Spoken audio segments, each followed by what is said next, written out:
All right, welcome to the Dusty Miller lesson. This is one of the best classic hardcore bluegrass instrumentals of all time.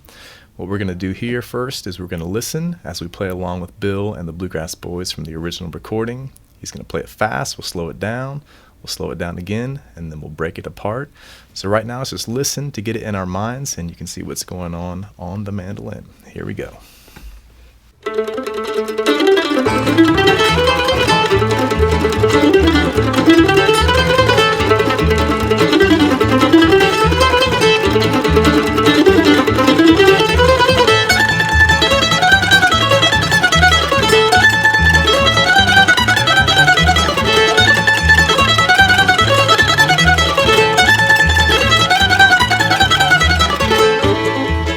Alright, so that's whipping by pretty fast. Let's go ahead and slow it down and listen in a little closer.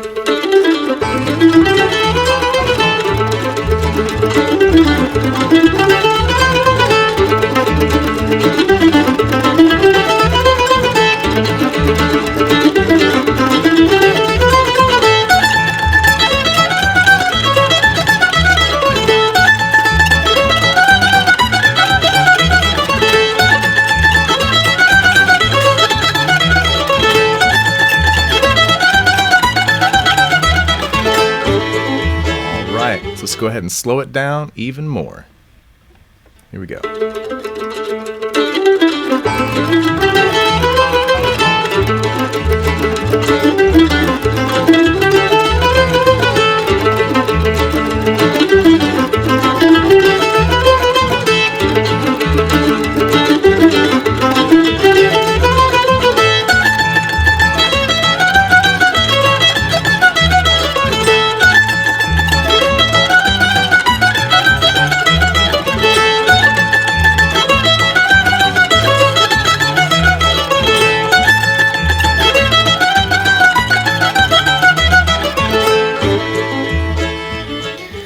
Alright, so now we're going to go ahead and play through the A part, kind of medium, then I'll play it slow, then I'll break it down for you. Here we go.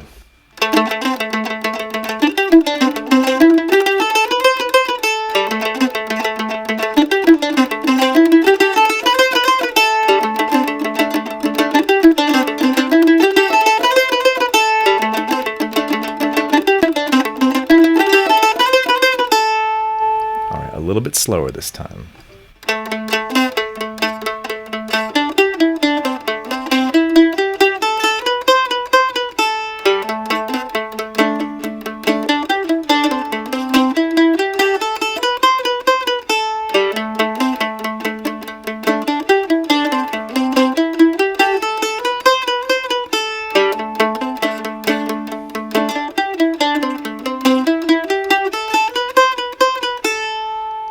Alright, we're going to take this really slowly in very small pieces. You can put it together.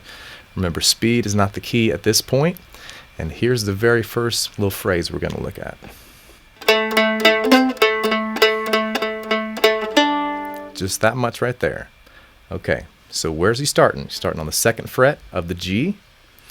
And he's playing, and this is all up and down, so you don't have to worry too much about the pick strokes. I'll try to explain the tricky ones where you're starting on an upstroke and all that kind of stuff. So starting on the 2nd fret of the G, down, up, down, then up to the 5th fret, then back down to the 2nd fret for 7 more notes. Then an upstroke on the open D. Alright, so let's do that again. 3 on the 2nd fret of the G, up for 1 upstroke on the 5th fret of the G, then back down to the 2nd fret for 7 notes. 1, 2, 3, 4, 5, 6, 7, then the upstroke on the open D. So all together.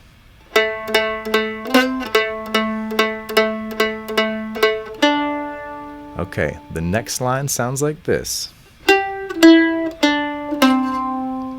Alright, so that's 5th fret of the D, 2nd fret, upstroke, open D, upstroke on the 5th fret of the G. Alright, so let's put that together with the first phrase.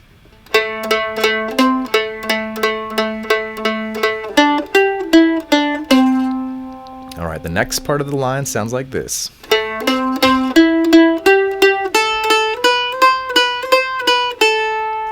And this introduces what I like to call the staggered 16th notes. And what that means is you start your line with the downstroke, and then you're going to move up the line, starting with an upstroke on each new note. Okay? So we're starting this line on the 2nd fret of the G. Then you're going to move on your upstroke to the 5th fret of the G, up, down, to the 2nd fret of the D, up, down, 5th fret, D, up, down, open A, up, down. Then it sounds like this. 2, 3, 2, 3, 2, open. All right, let's do that again. 2nd, 5, 5, 2, 2, 5, 5, open, open, 2, 3, 2, 3, 2, open. Let's play that. 2, ready, go.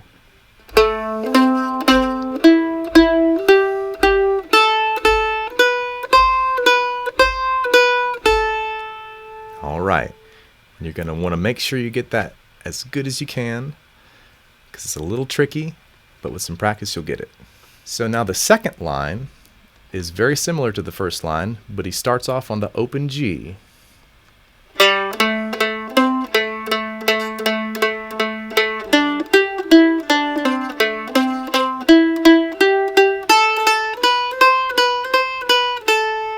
Okay, so that's the second line.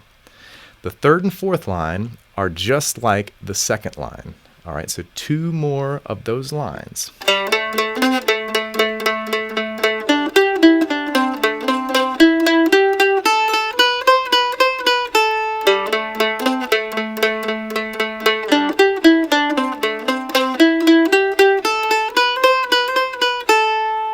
Okay, so at this point, I want to talk about a couple things.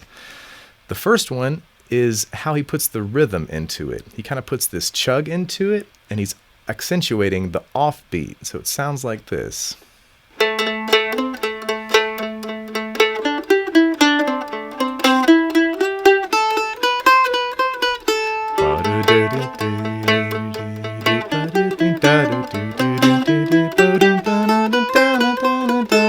So he's putting that beat in there, which is similar to the fiddle shuffle.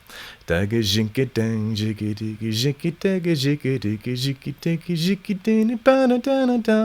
worry too much about that right now. But down the road, when you kind of get the notes under your fingers and you feel comfortable with that, then you can start putting this little chug in there, which gives it some really nice, driving impact with the beat there. The second thing is that we're playing really cleanly now.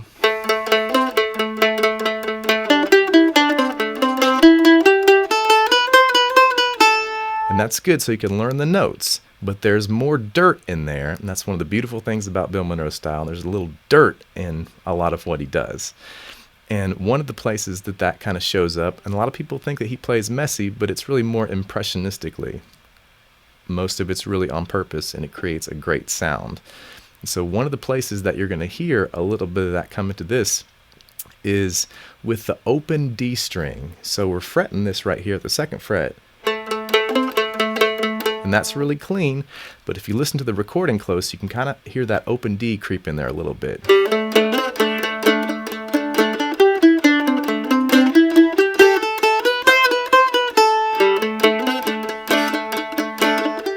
hear it? And when you get going a little bit faster, there it is.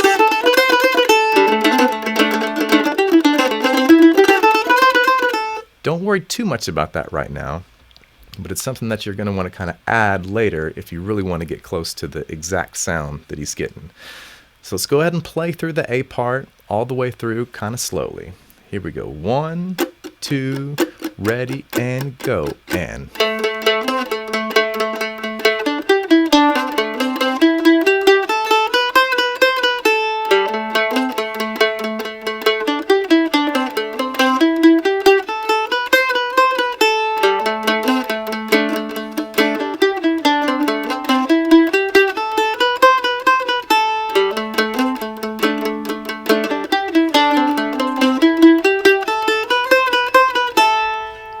right, let's speed it up just a little bit. Here we go. 1, 2, 3, go.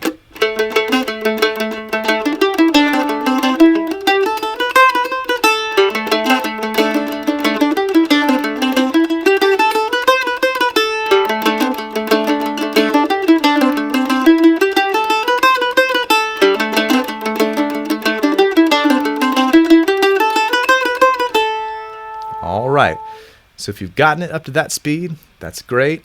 Speed's not the key when you're learning, but eventually, if you want to play it at the tempo that the Bluegrass Boys and Bill are playing it, then you're going to want to just kind of power through, take it slow, build up the speed incrementally. And so let's kind of play it through one time a little closer to the speed of the original recording's tempo. Here we go. 1, 2, ready, go.